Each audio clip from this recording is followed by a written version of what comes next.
Pagkat mainit ang panahon, kahit late summer na, uso pa rin ang mga refreshing fruit shakes at malalamig na desserts pampawi ng init. Pero wala pa ring tatalo sa kinalakihan at nakasanayan nating mga Bulakenyo. Ito ay walang iba kundi ang sorbetes o kilala bilang dirty ice cream.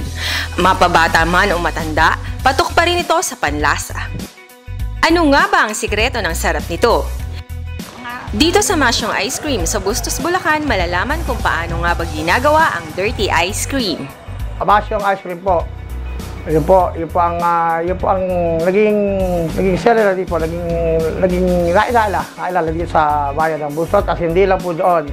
Dito po sa bayan ng Bustos, ang unang nag-ice cream, ang aking father na si Manuel mag-isa. Nung siya mag-umpisang mag-ice cream, single po siya.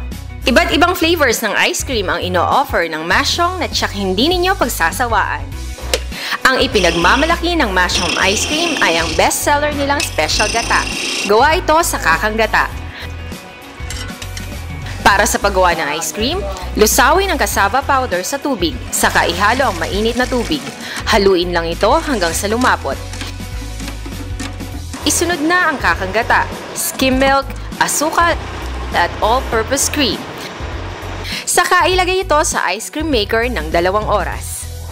Isalin sa galon pinyeras ang ice cream at haluin habang nilalagyan ng flavors. Saka ito takpan at punuin ng yelo at asin para tumigas ang ice cream. Yung mga gusto ng ice cream, dito na lang kayo bumili kasi masarap at malinamnam.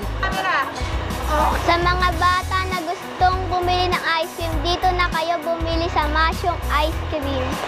Garantisadong masarap. Welcome po sa Masyong Ice Cream. Anytime na kayo po ay merong full location, mag-text lang po sa number na 0932331489. Sweet tooth talaga tayong mga Bulakenyo, kaya di makakailang certified ice cream lovers tayo.